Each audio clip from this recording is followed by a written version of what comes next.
আলহামদুলিল্লাহ, আল্লাহ তাআলা আমাদেরকে একটি নিয়ামত দিয়েছিলেন এই রমাদান মাস, এবং আমাদেরকে অনেককে আল্লাহ তৌফিক দিয়েছেন রোজা রাখার জন্য, কিয়ামুল লাইল, দান সাদাকাত খায়রাত করার জন্যে।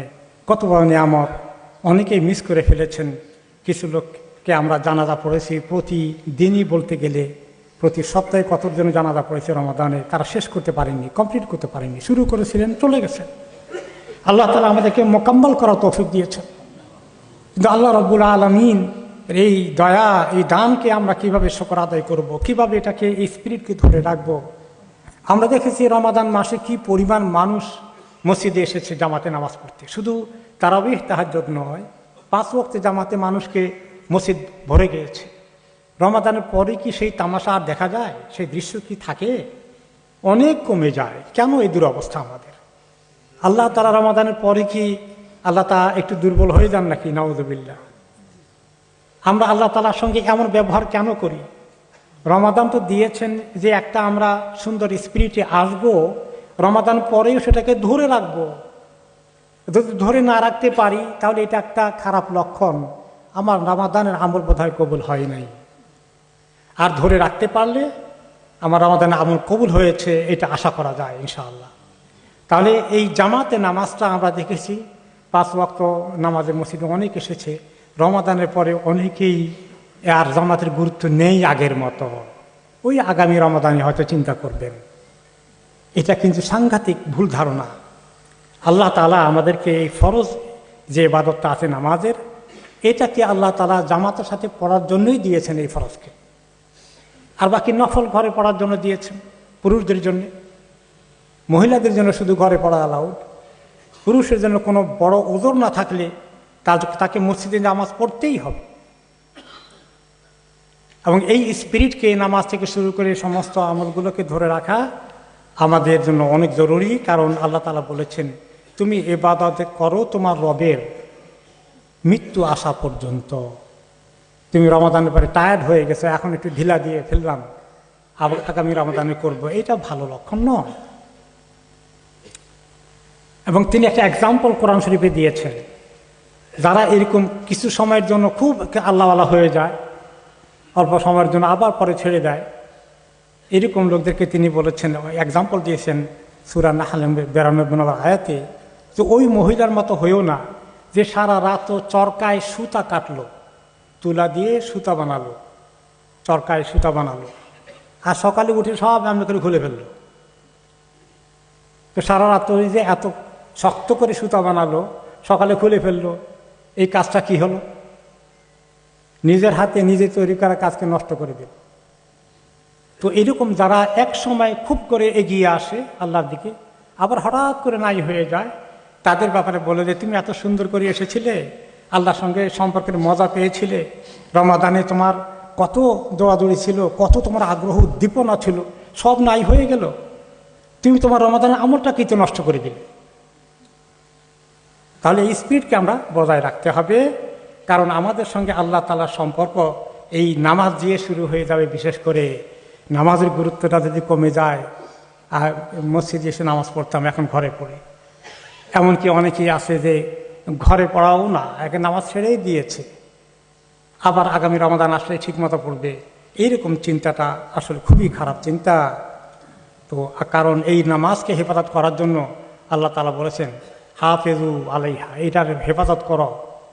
আল্লাযীনা হুম আলা সালাওয়াতিহিম ইউহাফিজুন, যারা তাদের নামাজের হেফাজত করে, তাদের জন্য আল্লাহ তাআলা পুরস্কারের কথা, গুনাহ মাফের কথা, জান্নাতের কথা বলেছেন। নামাজের হেফাজত না করলে তার আল্লাহর কাছে মাপ পাওয়ার কোনো চিন্তাই সে করতে পারে না।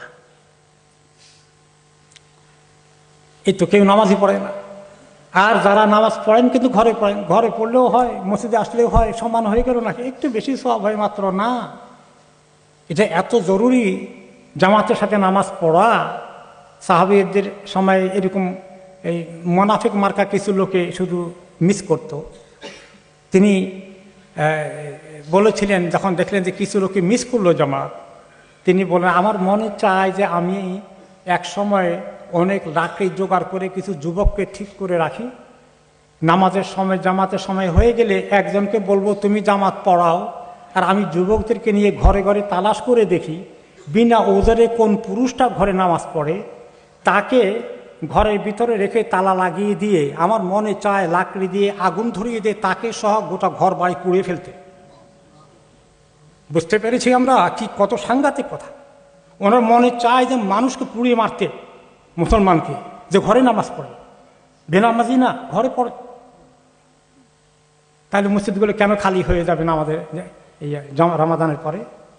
অত্যন্ত হালকাভাবে আমরা নিয়েছি, এটা ইউজ টু হয়ে গেছে, সবাই এটাকে ইজিলি নিয়েছে। হ্যাঁ, মসজিদে গেলে একটু সব বেশি হবে, ঘরে পড়লে তো হয়ে যায়। আরে হয়ে তো যায়, পড়লে হয়ে যায়, বিনা উজুতে পড়লেও নামাজ হয়ে যায় কারো কারো কথায়। মানে একটা বাচ্চার কথা বলি আর কি, তো সেই বাচ্চা শীতের দিনে উজু করতে চায় না, বাবা ফজরের জন্য জাগাই দেয়, তো উঠে নামাজ পড়ে ফেলে।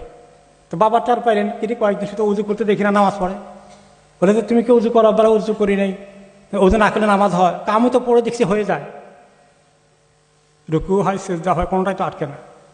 তো ঘরে নামাজ পড়লেও আমাদের হয়ে যায় আমরা মনে করি, কিন্তু আল্লাহ এবং তার রাসূলের কাছে এটা নামাজ না, বিনা উজরে মিস করা যাবে না। আর এই যে ঘরে পড়লে এক রাকাতে সওয়াব, আর জামাতের সাথে মসজিদে পড়লে 25 অথবা 27 রাকাতে সওয়াব পাওয়া যায় এক একটি রাকাতে। চিন্তা করে দেখছেন, আপনি ঘরে পড়লেন ফজরের নামাজে, ফরজটার মধ্যে 2 রাকাতে সওয়াব পেলেন, আর মসজিদে আসলে এই 2 রাকাত নামাজ পড়লেন আপনি 50 অথবা 54 রাকাতের সওয়াব পেয়ে যাবেন। আমরা এই অঙ্কটা তো বোঝার কথা আমাদের, কেন বুঝি না আমরা?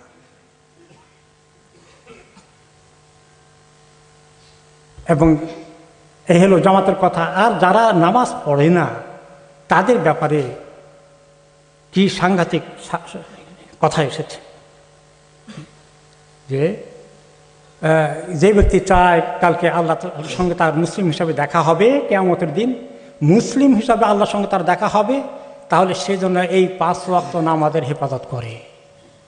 আর যদি 5 ওয়াক্ত নামাজ পড়েনি না, এরকম অনেক লোক আছে জুমার নামাজ শুধু পড়েন, ঈদের নামাজ পড়েন, আর মাঝে মধ্যে সুযোগগুলি পড়েন, না হলে তো এটা এত জরুরি মনে করেন না।